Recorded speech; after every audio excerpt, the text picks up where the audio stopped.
Buenas tardes a todos. Les doy la más cordial bienvenida a esta sesión, a este webinar que hemos titulado La informática protagonista en el desarrollo mundial. Cada semestre hacemos un grupo de charlas donde traemos temas que consideramos que son de interés para los aspirantes a estudiar ingeniería de sistemas en la escuela. En este semestre hemos decidido tener invitados graduados de ingeniería de sistemas de la escuela que estén viviendo en el exterior para que nos cuenten cómo ha sido su recorrido desde cuando eran estudiantes a la académico y laboral al punto o a la situación en donde se encuentran ahora, que es ejerciendo como ingenieros de sistemas, viviendo fuera del país.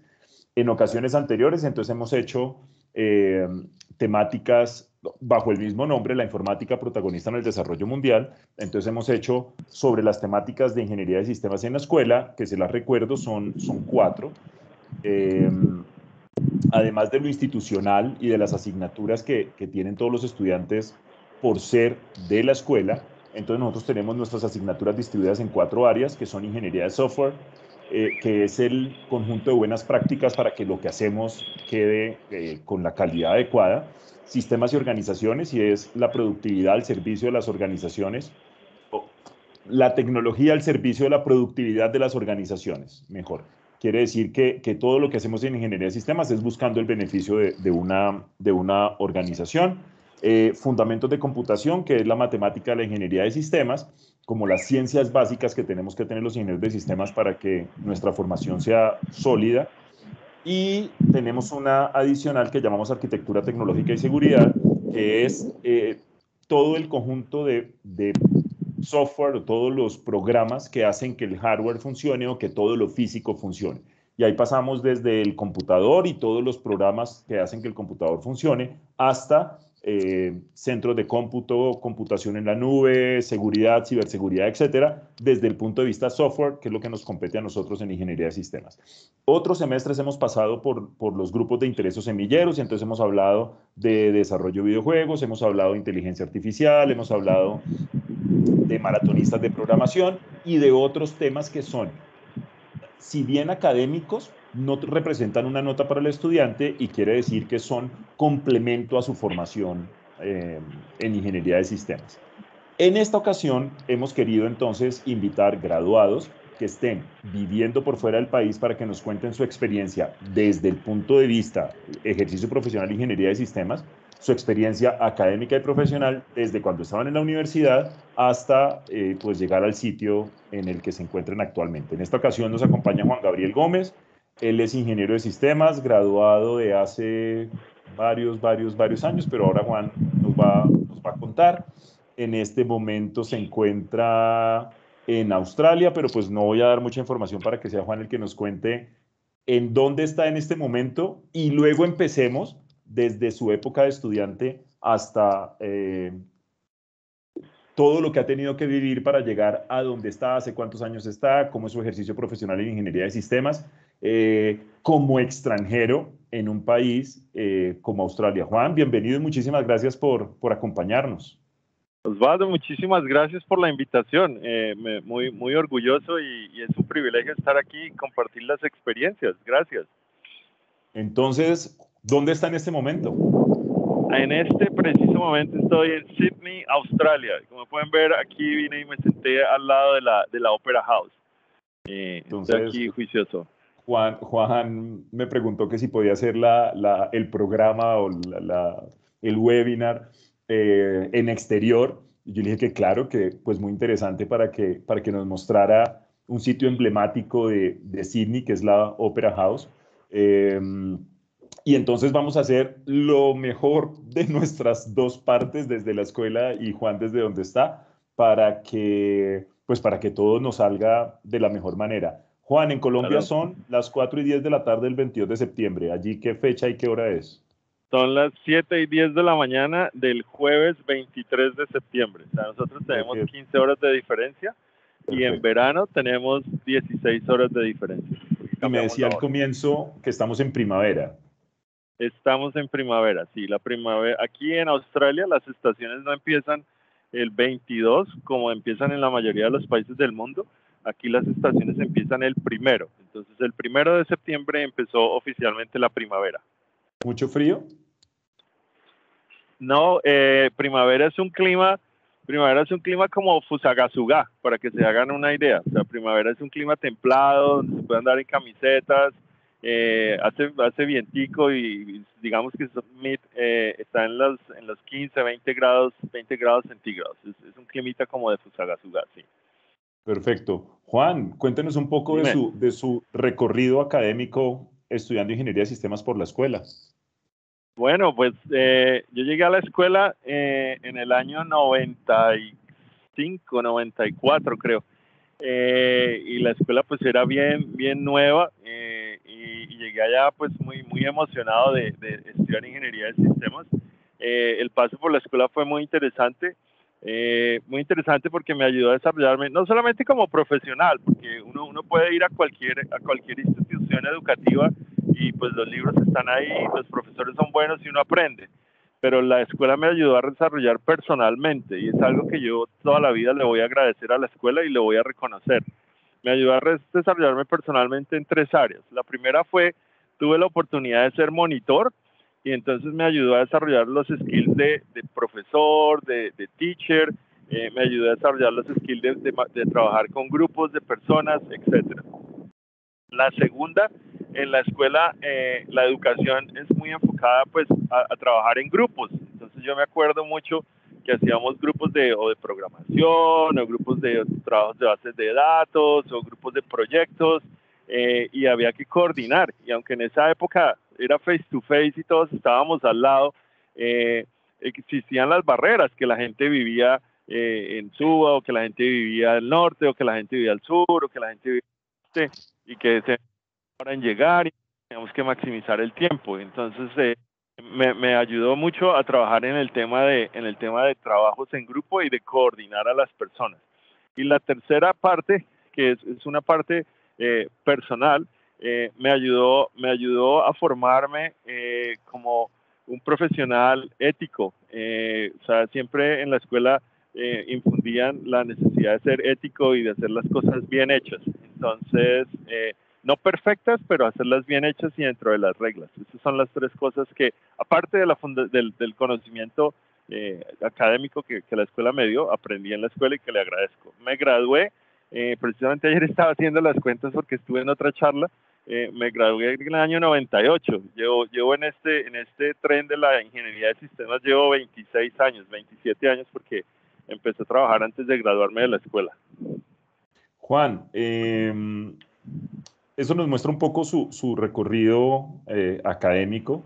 No todos los estudiantes son monitores y ser monitor es una distinción académica. En la escuela, los monitores académicos son contratados y son remunerados. Quiere decir que pues cada estudiante recibe un pago por las horas monitoría que trabaje o que dicte en la asignatura que escoja.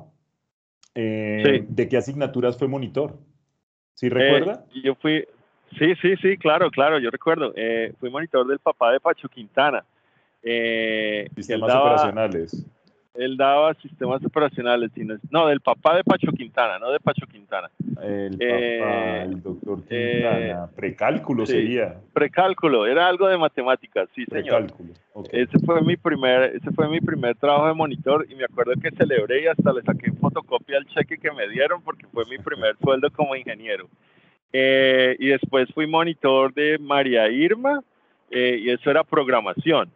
Y después fui monitor de bases de datos porque a mí los datos me han apasionado desde esa época. Entonces, sí, esas fueron las 3 monitorías que tuve en la escuela: precálculo, programación y bases de datos. Perfecto. Entonces, como les mencionaba, ser monitor pues es un reconocimiento, es una distinción. Actualmente para ser monitor se pide un promedio académico y se pide obviamente haber tenido un buen resultado académico en la asignatura cuando pues, el estudiante la vio, la cursó. Y el estudiante no dicta clase, el que es monitor académico, pero acompaña a sus colegas, a sus compañeros en el desarrollo de la asignatura, apoyando al profesor, revisando tareas, revisando trabajos, dando asesorías personalizadas si algún colega, si algún estudiante lo requiere, y apoyando siempre el trabajo que se hace en clase para que el conocimiento quede mejor transmitido por parte del profesor. Me gusta mucho que mencione el trabajo en grupo, Juan, porque pues es algo que nos distingue a nosotros en la universidad. Desde primer semestre estamos haciendo proyectos en equipo y entonces, por ejemplo, en el primer curso, que es Introducción a la Ingeniería de Sistemas, hacemos equipos de 4 estudiantes, les ponemos un reto y tienen que desarrollar el reto durante todo el semestre. Actualmente están haciendo la maqueta de una aplicación móvil que resuelve un problema relacionado con ciudades inteligentes y el estudiante busca la problemática, propone la solución y construye la maqueta de una aplicación móvil que refleja esta solución propuesta. Y me encanta que hable de la ética y del profesional ético, porque pues con mucho orgullo podemos decir que no tenemos graduados de la escuela ni vinculados, ni mencionados, ni relacionados con ningún escándalo que se vea en los medios o en las noticias sobre el ejercicio profesional en ingeniería. Ahora pues tenemos administración y tenemos economía que hace que se amplíe la oferta académica que tiene la escuela, que en la época de Juan Gabriel pues era solamente ingeniería. Ahora contamos con economía y administración de empresas. Juan Gabriel, su primer trabajo en una organización, en una empresa aparte de la escuela, ¿fue de estudiante, mencionaba ahora? Sí, fue desarrollador. Es una historia bien simpática. Yo tengo un amigo, un gran amigo mío, que es ingeniero de sistemas, y él trabajaba en esa época en el Banco Ganadero. Y él necesitaba, no sé, uno siempre trata de tener sus negocios al lado. Entonces él tenía su empresa de desarrollo de software y hacía proyectos. Entonces me llamó y me dijo, mire, tengo un proyecto para desarrollar software para otra empresa. Hágalo, y con eso se coge una platica para las vacaciones. Y yo, bueno, listo. Y pues empecé a trabajar desarrollando para una empresa un mini ERP o un mini software de empresas, que creo que en Colombia el que se conoce mucho es Sigo, ¿cierto? Sí, ERP, que es el que apoya pues todas las transacciones que tienen las organizaciones. Sigo es un software muy grande que hay en Colombia ahora. Entonces a mí me tocó desarrollar uno para manejar todos los activos fijos, que es como los escritorios, las sillas y los computadores, y había que etiquetarlos y todo, y me dio la oportunidad de diseñar la base de datos, de crear las interfaces, de crear las screens y todo eso. Y en esa época no era como hoy en día, que hay muchas aplicaciones que generan código. Tocaba escribir millones de líneas de código en pantallitas verdes. Ese fue mi primer trabajo. Y de ahí, pues, esa empresa a la que le estábamos haciendo el outsourcing, le gustó lo que hice y me contrató directamente, y ahí terminé trabajando con ellos 4 años como desarrollador. Después, al año y medio, me volví el gerente de desarrollo, y después al año me volví consultor de software. ¿Escucha? Sí, señor, perfecto. Quiere decir que una vez graduado, siguió trabajando para su amigo del banco en la empresa donde le ofreció su primer trabajo como estudiante. No, antes de graduarme, con mi amigo solo trabajé 3 meses. Y entonces, pues somos amigos desde kinder, o sea, es uno de mis amigos. Yo tengo 48 años y hemos sido amigos 42 años, 43 años. Entonces, la empresa a la que estábamos haciendo el negocio me llamó directamente y me dijo, mire, yo quiero que usted venga a trabajar para acá. Y yo, bueno. Y yo llamé a mi amigo y le dije, yo le digo Pepe, le dije, Pepe, me llamaron y que quieren que me vaya a trabajar para allá. Y me dijo, listo, gordo, vaya, no hay ningún problema, dale. Y ya, y entonces me fui a trabajar directamente con ellos. Con el cliente que tenía su amigo en ese momento. Correcto. Que era una empresa de desarrollo de software también. Solo que no tenían suficientes personas y por eso estaban haciendo el outsourcing del desarrollo. Perfecto. ¿Y eso qué le implicó? ¿Todavía estaba estudiando? ¿Ya se había graduado cuando empezó a trabajar con ellos? Todavía estaba estudiando. Entonces, Entonces yo estudiaba en la escuela a las 7 de la mañana, teníamos materias a las 7, a las 9, unas a las 12 y estuve pues con buena suerte para el horario. Yo no me acuerdo bien cómo era el horario en esa época en la escuela, cómo se organizaba, pero me quedaron unos 3 días a la semana que a las 12 del día salía. Entonces me acuerdo que salía, compraba un sándwich ahí en un puestico de sándwiches que había allá. No, al otro lado, al frente de al ahí en frente la de la salida de la escuela. escuela, una Okay. casetica blanca que había. La caseta blanca de la entrada. Exacto. Y cuando había carro, pues me iba en el carro, y cuando no había carro, pues tocaba coger bus, y llegaba, la oficina quedaba en la 92 con 15, entonces cogía bus y por toda la autopista hasta la 94 o 92, algo así, me bajaba y caminaba, o sea, me gastaba como una hora, y llegaba allá y pues trabajaba allá por la tarde hasta por la noche ya. Y ahí, ¿cómo era el manejo del tiempo? ¿Usted era empleado tiempo completo? ¿Era por horas? ¿Era por proyectos? Trabajaba por horas. Entonces, yo hacía mi timesheet, mi hojita de horas al final de la semana, y me pagaban por horas. Y Juan, lo muy interesante, dime. no, le iba a preguntar que sí, muy difícil combinar los últimos semestres académicos con un trabajo como ingeniero en una empresa desarrollando software. Espera, es subjetivo.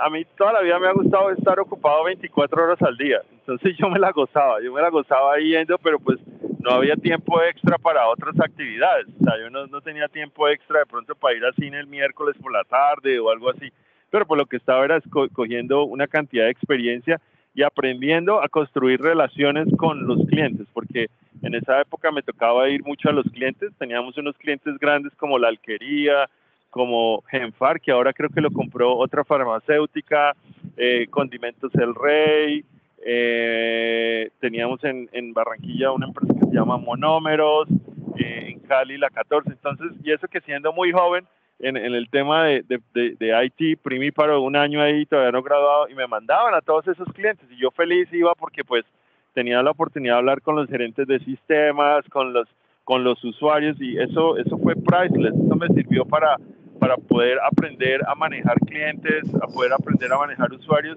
y no hablar el término tecnológico. A mí hoy en día me siento orgulloso de poder decir que a la gente le gusta hablar conmigo, porque yo no hablo técnicamente, aunque les explico la tecnología, pero yo no hablo técnicamente. Entonces, en esa época era duro, sí, había que correr y moverse de un lado para el otro, pero la cantidad de experiencia que se coge es increíble. O sea, en esa época yo era como una esponjita, yo ya estaba absorbiendo todo lo que más podía. Juan, tómese el café porque se le está enfriando.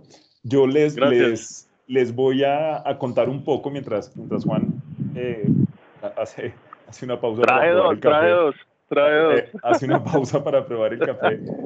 Nosotros procuramos o sugerimos a los estudiantes, sobre todo en los primeros años, que se concentren en el estudio. En la escuela, pues digamos que la formación requiere una dedicación especial en tiempo, pues, y en esfuerzo para lograr adquirir los conocimientos, adquirirlos bien. Y sobre el final de la carrera, muchas empresas nos buscan porque los ingenieros de sistemas somos muy pocos en el país. Actualmente hay un déficit de casi 60.000 ingenieros de sistemas en Colombia, y en el mundo pues una cantidad impresionante. Entonces, Terrible, sí. como somos tan pocos y tan buenos técnicamente, estoy hablando pues especialmente de la escuela, pero en términos generales de la gran mayoría de universidades, nos buscan desde las empresas para que desde la época de estudiantes empecemos a trabajar con estas empresas. Hay que tener mucho cuidado en el manejo del tiempo, y por eso le hacía la pregunta a Juan de qué tan difícil era Sí, manejar, porque no puede ser estudiante tiempo completo con empleado tiempo completo. Eso no, termina reventando a una persona. Entonces, lo que se sugiere o sí. lo que nosotros le recomendamos a los estudiantes es tengan su estudio tiempo completo y trabajen, no sé, 4 horas semanales, 6 horas semanales, 10 horas semanales, lo que el cuerpo les dé y lo que la distancia, etcétera, les permita, para que puedan combinar las dos cosas. Y a medida que va avanzando la carrera, pues pueden dedicarle más tiempo al trabajo sin sacrificar la calidad académica. Al final, Déjame ahí te aclaro, yo no empecé a sí, trabajar en los primeros semestres porque primero uno no tiene el conocimiento y segundo, como bien lo dices, la carga académica es alta. Sí. Yo diría que yo empecé a trabajar cuando estaba en octavo semestre, especialmente algo que sí recuerdo era porque ya había terminado todos los cálculos, que eran los más difíciles. Sí. Entonces, sí, pero y claro, y al principio pues al principio trabajaba era por las noches, trabajaba de 6 a 8 a 9 haciendo desarrollo o me lo llevaba para la casa. Y Ah, ya después al final fue cuando me promovieron y ya digamos que en noveno y décimo era donde tenía un poquito más de trabajo. y ahí vale la pena mencionar que el trabajo como ingeniero, o sí, prácticamente ingeniero que se hace sobre los últimos semestres, permite afianzar los conocimientos que se están teniendo o que se están recibiendo en los últimos semestres académicos. Entonces, eso Claro, es un gana-gana. No, no es para todo el mundo el manejo del tiempo de estudiante y empleado al mismo tiempo. Hay mucha gente que no lo puede lograr. Hay personas que se organizan muy fácil para poderlo lograr. No es una obligación, no es que todas las personas que estudien tienen que trabajar, sobre todo por el horario de la escuela. Juan mencionaba ahora, pues tenía unas clases y tenía la fortuna de terminar unos días temprano. El horario en la escuela es de 7 de la mañana a 7 de la noche. Las clases duran hora y media, entonces tenemos clase a las 7, a las 8 y media, a las 10, etcétera. Y pueden haber clases los sábados de 7 de la mañana a 1 de la tarde. El primer semestre el estudiante recibe su horario hecho y desde la escuela procuramos que sean bloques, como si estuviera más o menos en el colegio, de ya. 7 o de 8 y media a 2 o a 4, de 2 y media a 4, dependiendo. Y de segundo semestre en adelante, los estudiantes organizan su horario con su preferencia. Entonces, hay estudiantes que trabajan en algunas cosas o que tienen unos cursos de inglés o, bueno, alguna actividad en la mañana y entonces prefieren iniciar clases a partir de las 10 o al mediodía. Cada estudiante organiza su horario como le parece conveniente. Entonces, Una ahí, cosa que señor, adelante. Una cosa que sí recuerdo era que en los últimos semestres los profesores trabajaban, entonces generalmente las clases eran o en la mañana o en la noche o los sábados. Los sábados era por seguro que iban a haber muchísimas clases porque los profesores trabajaban.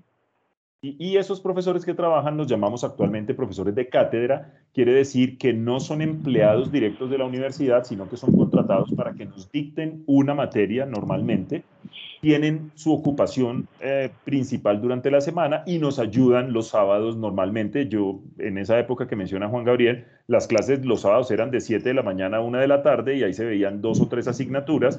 En el resto de la semana, pues se veían las otras materias y permitía tener pues un margen de tiempo para hacer actividades diferentes a lo académico.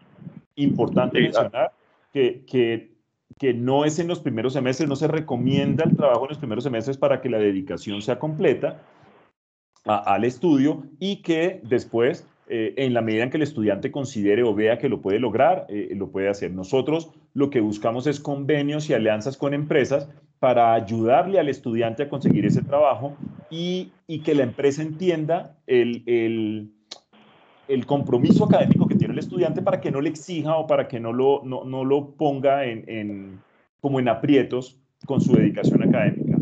Juan, después de los una primeros cosa muy trabajos, importante, una cosa muy sí, importante para decirte ahí es muy claro tener la prioridad. Siempre yo tuve la prioridad que por encima de mi trabajo estaba en el estudio, porque yo tenía que graduarme y tenía que terminar mis estudios. Entonces, si en algún momento tenía que hacer algo en la oficina y tenía algo en la universidad, cuando había semana de exámenes o algo, decía, esta semana no voy a poder venir o esta semana no puedo trabajar o tengo que hacer menos horas, porque para mí la prioridad era la universidad.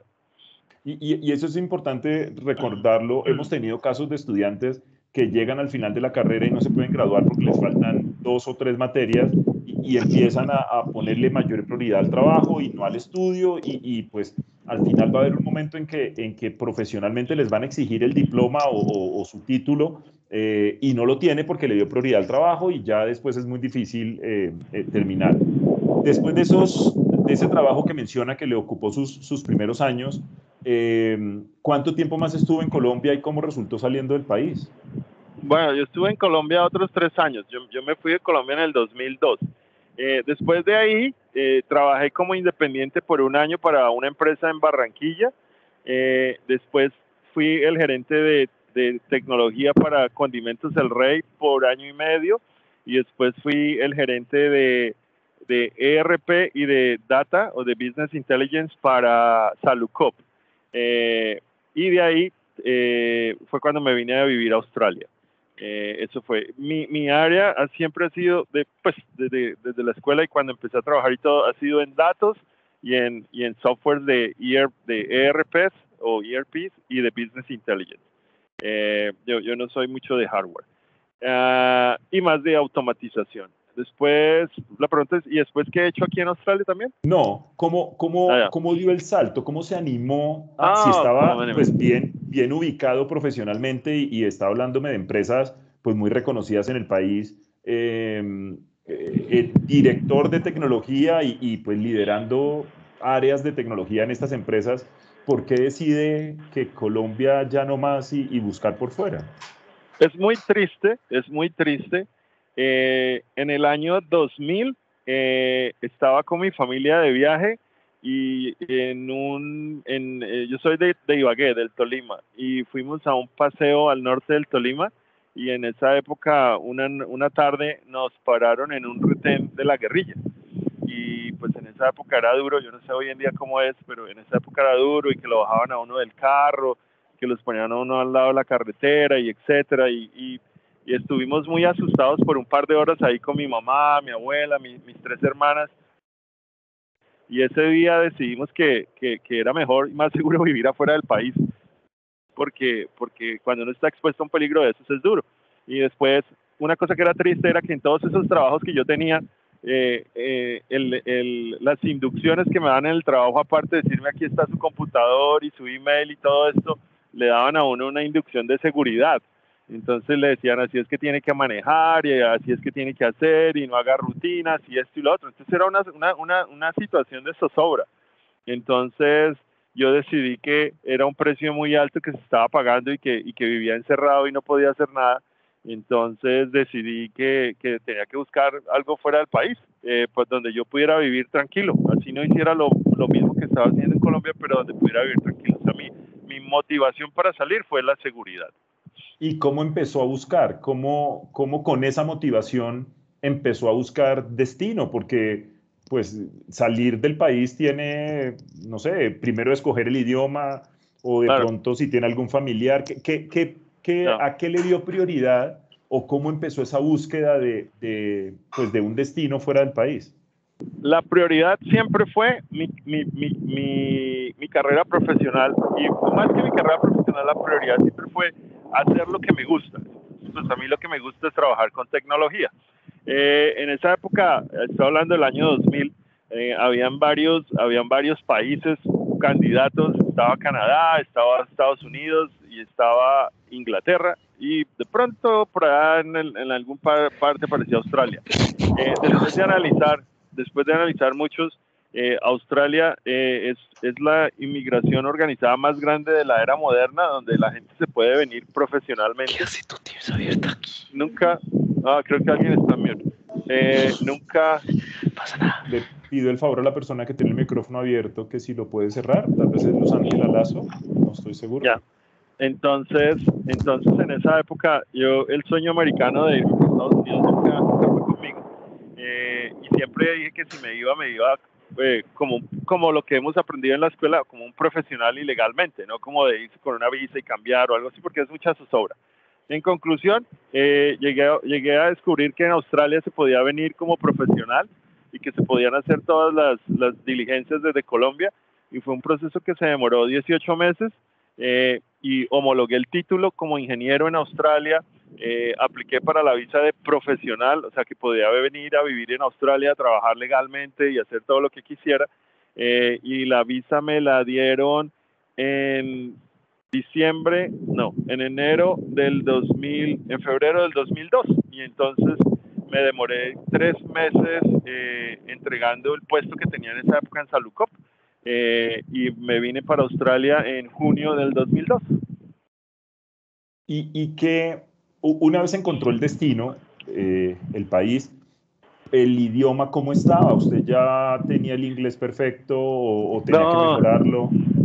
uno nunca va a tener inglés perfecto si uno no vive en un país de habla inglés.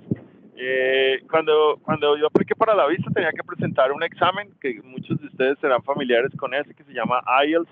Había que sacarse 5.5. Lo presenté 2 veces y me saqué el 5.5. Pero siempre estuve consciente que sacarse 5.5 o 6 en un examen no era la seguridad. Cuando llegué acá, lo primero que hice fue meterme a estudiar inglés, porque había que aprender los slangs, porque habría que aprender a hablar como hablan acá. Para darles un ejemplo, en Colombia nosotros yo soy de Ibagué, o sea, nosotros hablamos cantadito, así como, hola mano, ¿qué le pasa? Y la gente de la costa habla pues con su estilo, y la gente del sur habla con su estilo, y los de Bogotá con su estilo. En el tema del inglés es exactamente igual. La gente de Estados Unidos habla de una manera, la gente de Australia habla de otra. Aquí en Australia los del norte hablan diferente a los del sur, diferente a los de Sydney. Entonces había que llegar y aprender, Entonces cuando llegué aquí estuve en clases de inglés por 2 meses, 3 meses, mientras salía del trabajo. Y ya pues cuando me salió el trabajo, en el trabajo realmente el primer año me pagaron fue por aprender inglés, porque pues técnicamente sabía lo que estaba haciendo, pero pues era una cantidad de inglés que estaba aprendiendo ya con el día a día de hablar con las personas. Juan Gabriel, ¿eso quiere decir que cuando se vino de Colombia no tenía trabajo todavía asegurado en Australia? No, yo me vine de Colombia con mi señora en esa época. Nos vinimos en el 2002 y nosotros no teníamos trabajo, teníamos una visa de residentes que nos dejaba trabajar todo lo que quisiéramos legalmente, y nos daba, pues, digamos que algunos, no beneficios, pero algunas prioridades y cosas de ese estilo. Pero no, aquí llegamos y me acuerdo muy bien, llegué el 4 de junio del 2002, vivimos en un hotel por 3 semanas, después alquilamos un aparta estudio y a empezar a buscar trabajo. Y mi primer trabajo me demoré 3 meses en conseguirlo, y yo lo defino como una U. O sea, uno cuando está en Colombia va subiendo y llega y está súper arriba. Cuando se viene para el exterior eso es así, baja. Si se viene solo, ¿no?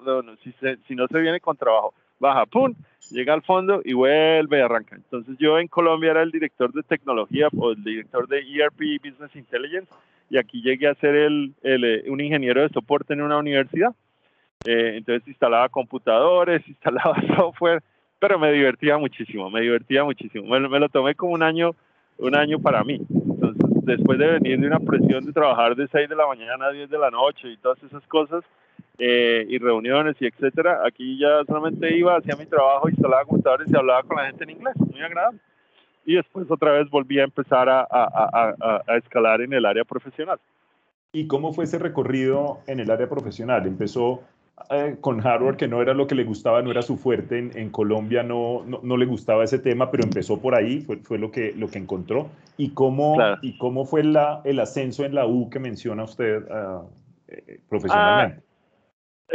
Muy similar a lo que pasa en Colombia o en cualquier parte del mundo. Entonces empecé con el hardware, empecé siendo ingeniero de soporte, obviamente haciendo las cosas bien, se tenía el conocimiento. Un punto fundamental en esa época que hice en Colombia, antes de venirme, fue que desde el 2000, 2 años antes de venirme, instalé mi computador de Windows en inglés. Entonces todo lo que yo hacía en el computador estaba en inglés. Eso me causaba problemas por el traductor cuando escribía los documentos en Colombia, porque pues trataba de escribirlos era en inglés y no en español, entonces me cambiaba las palabras. Pero me dio muchos beneficios cuando llegué aquí, porque como estaba dando soporte, yo ya me sabía los menús, yo ya me sabía el nombre de las opciones y no me perdía. Entonces eso me ayudó.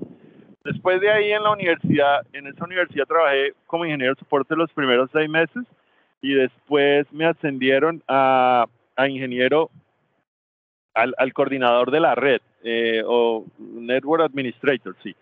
Y ahí estuve haciendo Network Administrator por 1 año y medio, y también hice algunas soluciones de software para mejorar los enrollments, algunas soluciones de software para mejorar los horarios y eso. O sea, como que empecé a buscar mi área de software. Y después apareció una oportunidad para trabajar en la empresa que estoy hoy en día, una empresa de medical devices o de life science, y fue una oportunidad muy interesante porque ellos no tenían el departamento de tecnología, y entonces estaban buscando una persona part-time para hacerla. Entonces me fui para esa empresa y era el coordinador de tecnología, o sea, era como el niño de IT. Y empecé a hacer el departamento de IT, Me sirvió mucho de las cosas que aprendí en la escuela para hacer todos los protocolos, los procesos, los estándares, etcétera. Y lo formé y lo tomé de lo que yo digo que en el 2004 era un departamento que no existía con una persona part-time que era yo, a hoy en día que es un departamento que tiene 6 personas full-time y tenemos 10 freelancers trabajando en diferentes, o personas que trabajan para mí en diferentes áreas de soporte, tal como de 16, 18 personas. Y en esa época trabajábamos o estábamos dándole el soporte a 20 personas y hoy en día somos 85. Entonces, pues he estado ahí 17 años y los he llevado de cero a lo que tenemos hoy en día. Juan, ¿siente en algún momento que le faltó algún conocimiento técnico para enfrentar los trabajos que encontró en Australia, en Sydney, pues, de manera particular? No.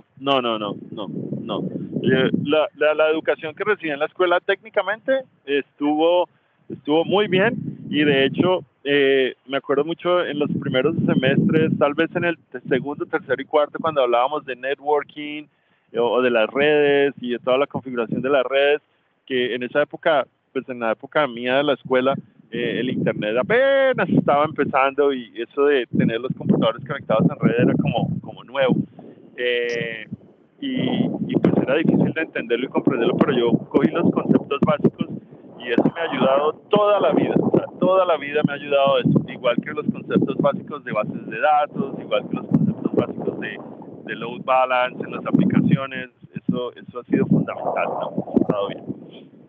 Ahí quiero tocar un punto importante y es que ahora en Colombia, y yo creo que en el mundo también está pasando, pero de manera particular en Colombia, con el déficit que hay de ingenieros de sistemas, el gobierno y algunas entidades locales están fomentando la formación de 6 meses, un año en tecnología.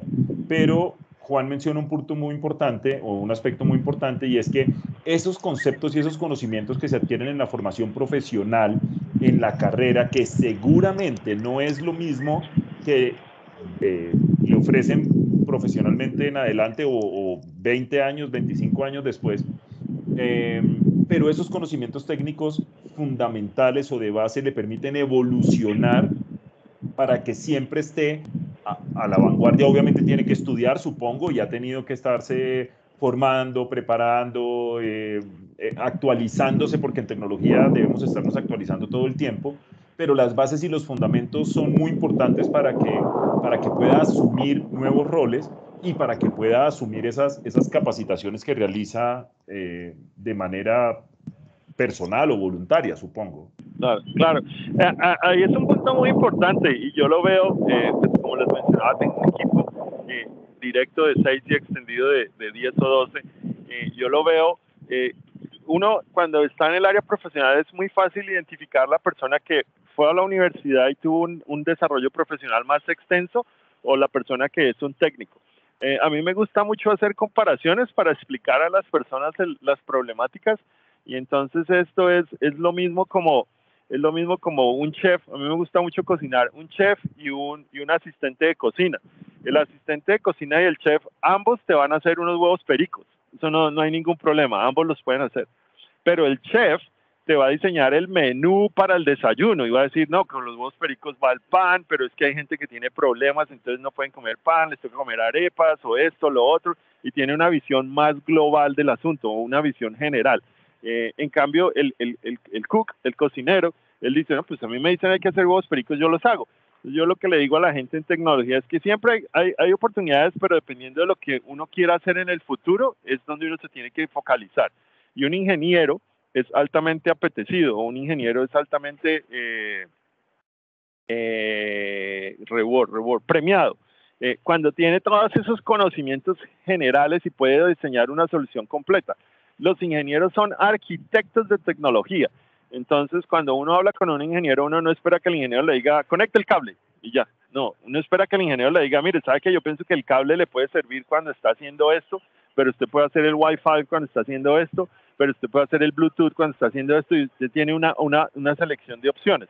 Entonces, el ingeniero le da a uno una perspectiva diferente a lo que se le daría a un tecnólogo. Claro, todo depende de las personas y lo que quieran llegar, pero para mí la recomendación es siempre haga estudios donde puede ser más, tener más skills y habilidades y un conocimiento más extenso.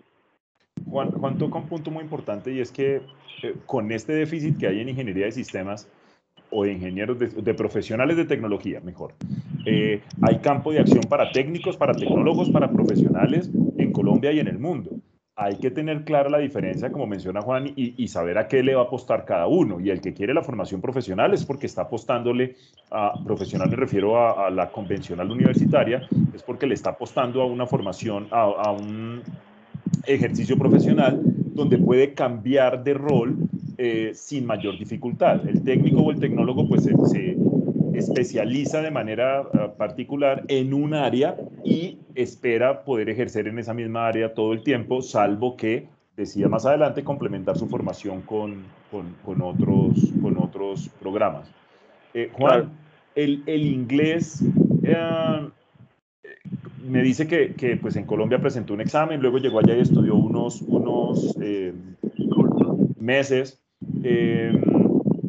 ¿Cómo ha sido enfrentarse a vivir en inglés, a trabajar en inglés, a trabajos de equipos en inglés, siendo extranjero? Hoy en día tiene no sé, alguna restricción por no ser nativo o con lo que ha aprendido en estos años es ampliamente suficiente. ¿Siente alguna restricción al respecto? Bueno, en el tema del inglés es muy claro que siempre seré foráneo. Entonces, siempre existe el riesgo de ser discriminado, siempre existe el riesgo de que la gente lo vea a uno como inferior porque no habla el idioma nativo.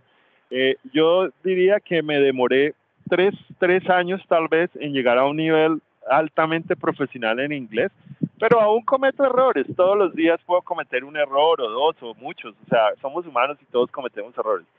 Eh, lo que trato es de ser consciente, de ser aware de que puedo cometer errores porque no es mi idioma nativo. Y lo que trato es todo es preparación. Entonces, si tengo que hacer charlas, si tengo que hacer conferencias, pues tengo que prepararlas y saber cómo las voy a hablar y qué voy a decir. Otro tema muy importante es cuando uno no es de un país.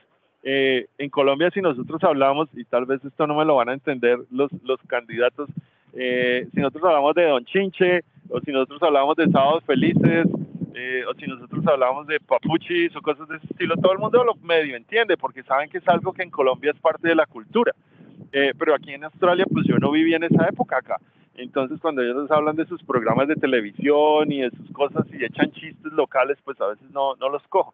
Entonces es importante no solamente aprender el idioma, pero sumergirse en la cultura. Entonces me ha tocado aprender muchísimo de la historia de Australia, pero no de la historia de que Australia se creó en este año, que en este año pasó esto, pero más de la historia de la cultura y que estas son las series de televisión y que este fue un actor y que este fue otro actor, porque eso es lo que te ayuda a tener la conversación del día a día.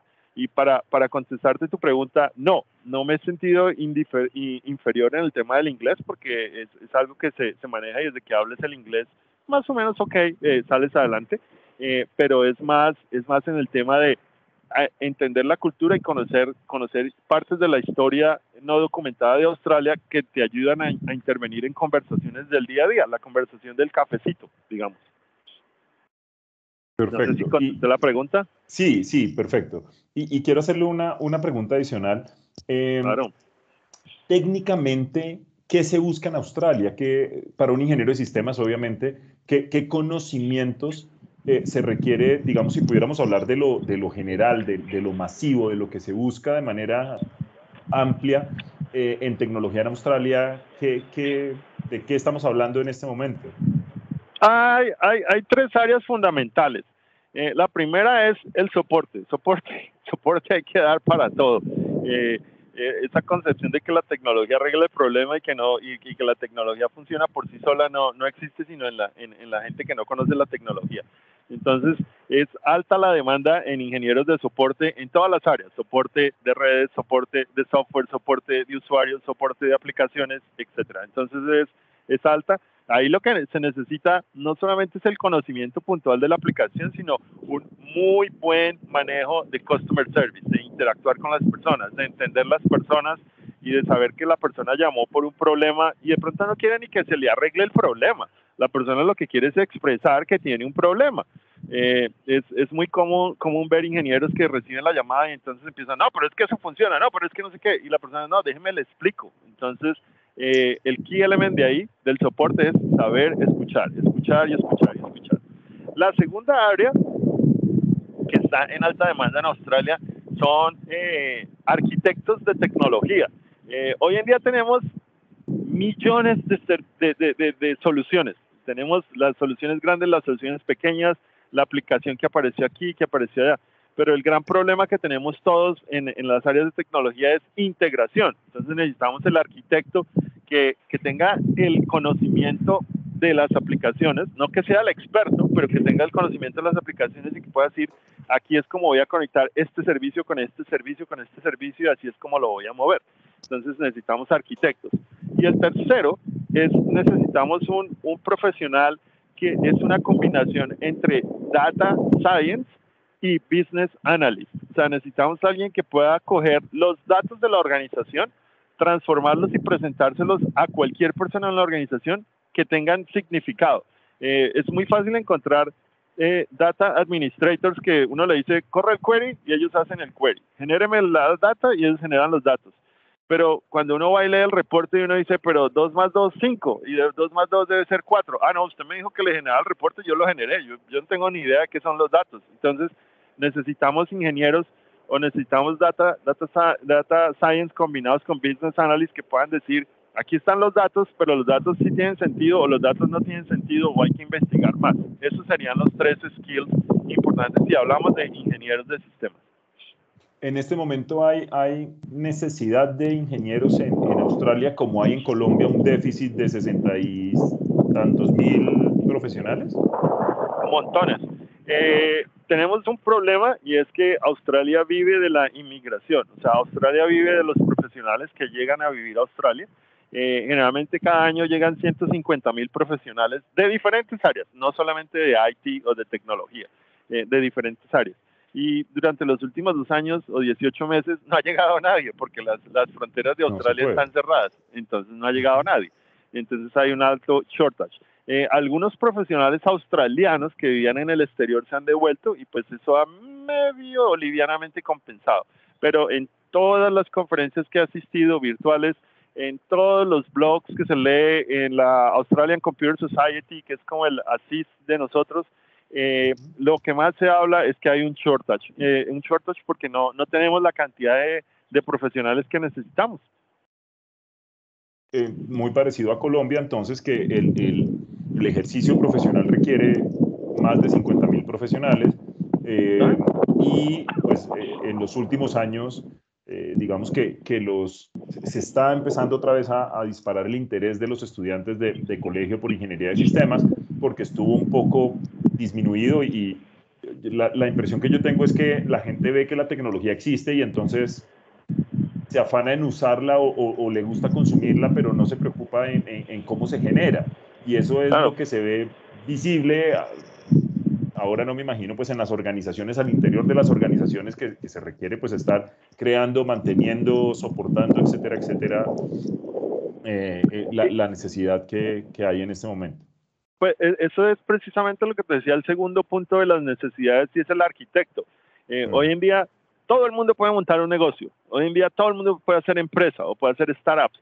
Y yo también doy asesorías sí, asesorías se llamaría, en tecnología, y me encuentro siempre que las empresas dicen, mire, yo empecé hace 3 años y entonces yo creaba los usuarios de Gmail, y entonces compré iPhones y entonces ahora creo cuentas en iPhone, y entonces ahora decidí usar Dropbox y les creo cuenta en Dropbox, pero el problema que tengo es que cuando la gente se va, yo no sé qué cuentas crearon y qué tengo que borrar, y no hay un arquitecto que les diga, mira, así es que ustedes tienen que manejar el negocio. Entonces, ese es el tema fundamental ahí, claro. Perfecto. Juan, ¿la vida en Australia qué tal? ¿Feliz? Y la vida en Australia feliz. Yo, pues, me da pena decirlo, pero es muy segura. Es lo que a mí toda la vida me ha enamorado de Australia. Ustedes me han visto aquí, que estoy aquí parado en la calle.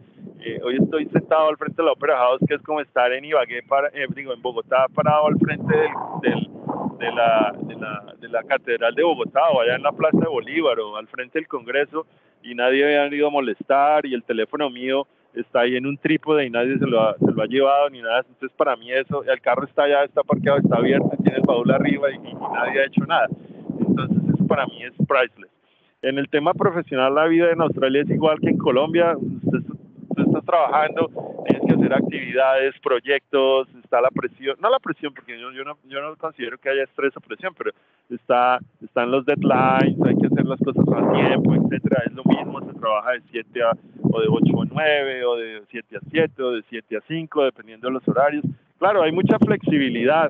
En Australia toda la vida ha habido flexibilidad. Puedes trabajar 3 horas un día, 4 horas otro día, 8 horas otro día. O sea, es flexible. Pero esa flexibilidad es porque como aquí no había tanta gente para trabajar, entonces se consiente mucho al trabajador. Pero hoy en día en todo el mundo se está hablando de flexibilidad, de diversidad, de inclusión.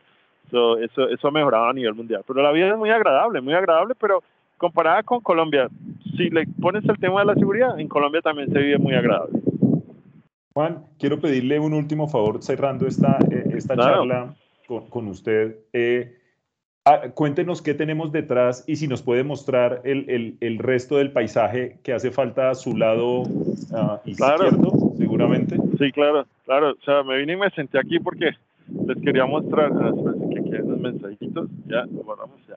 Les quería mostrar, no, al revés. Les quería mostrar la Opera House, les quería mostrar el puente de la bahía, que es bien famoso. Desde aquí es de donde se ven las luces. Aquí tenemos también la televisión. Yo no sé qué están haciendo hoy los de la televisión, pero están haciendo algo. Y aquí tenemos más gente, ¿sabes? Una cosa normal. Hacia allá, detrás de ese edificio, es donde queda la casa del presidente de Australia. O sea, él tiene 2 casas, una en Canberra, donde es la capital, y una aquí en Sydney, y él vive allá. Y aquí tenemos un poquitico más de la bahía. En la bahía hay barquitos, como siempre, todo pasa, y allá pues está el centro. Eso es como lo que podríamos definir en Bogotá el centro de negocios, como el Tequendama o algo así, donde están todos esos edificios. De pronto 72 con séptima, donde es la zona de bancos. Ese es aquí, la 72 con séptima es aquí, que es al otro lado del agua, al otro lado de la bahía. En la zona del norte tenemos otro centro de negocios que se llama North Sydney, y ahí es como la 72 con séptima, pero esta de allá, la del centro de la ciudad, que en inglés en Estados Unidos le dirían el downtown, es como el centro de Bogotá, como la 19 con séptima o algo así, por ahí. Perfecto. Juan, pues para respetar el tiempo, ya van a ser las 5, le quiero agradecer muchísimo por su colaboración. No sé si entre las personas que nos acompañan hay alguna pregunta para realizarle a Juan. Pueden abrir sus micrófonos, escribirnos en el chat si lo consideran conveniente.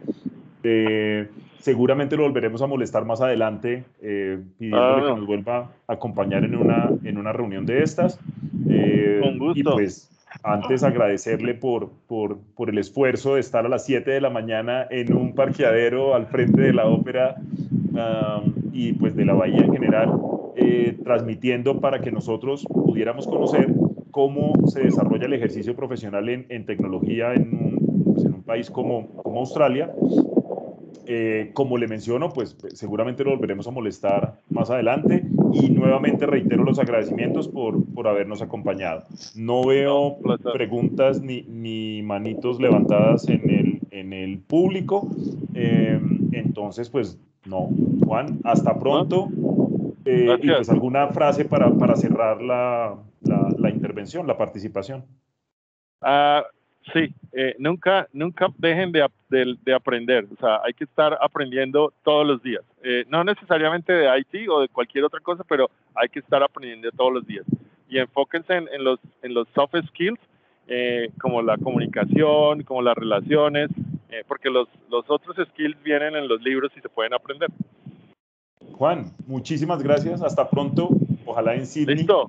Claro. Y pues a todas las personas que nos acompañan, muchísimas gracias por haber estado presentes y nos vemos en la próxima sesión de estas charlas de la informática protagoniza en el desarrollo mundial. A todos muchas gracias. Hasta Listo. pronto.